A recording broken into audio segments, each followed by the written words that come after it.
Alright, so we got meatloaf stuffed with some mozzarella cheese. I have a pound and a half of extra lean ground beef, half a teaspoon of salt and black pepper, some Worcestershire sauce, a couple tablespoons of barbecue sauce, a couple tablespoons of dry breadcrumbs, a few tablespoons of dried onion, some sriracha sauce, about half a tablespoon, some chopped fresh rosemary, some dry basil, and an egg.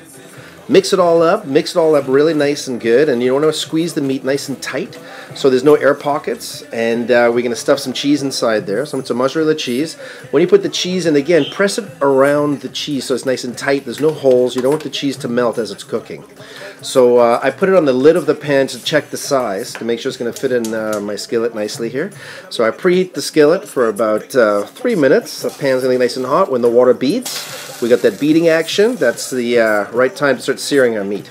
So what I'm going to do is I'm going to put in that whole lovely meatloaf right into the pan and get it searing. The pan's nice and hot. As it goes in, it is ground beef. There's going to be some fat coming out of the meat. So this is a nice time. I'm going to add the onions in the bottom, and they're going to sweat from some of the fat coming out of the meat. So I have a small onion I sliced, one Roma tomato I diced up, which I'm going to put in there as well. That'll break down for the gravy. On top of that, I have 10 small button mushrooms, which I cut into eighths and threw them into the pan. You can even leave them whole sometimes. Nice to have them whole, like big pieces of mushrooms, nice in the end.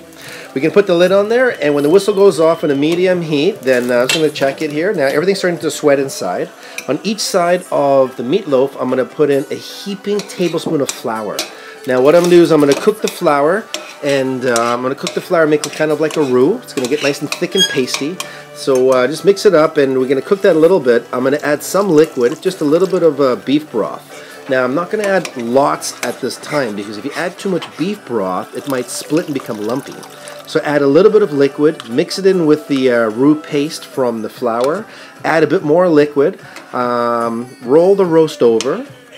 You want to be very gentle when you move it over, and we got that nice brown part right on top. I'm going to put in a heaping tablespoon of tomato paste, a little bit on each side, and then I'm going to bulk it up with more beef broth. So the beef broth is 3/4 full, and the roast is turning around. I'm going to put some liquid over the roast. We're going to put the lid on top and kind of braise it for about 35 minutes, right? Total cooking time will be done here.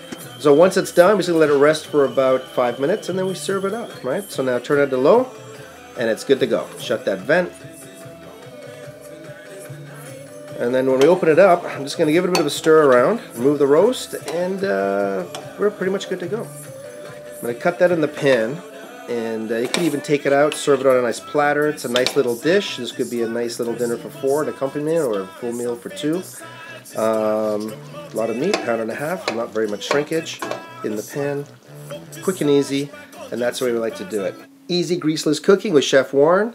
And don't forget to subscribe to our page for the next exciting dish.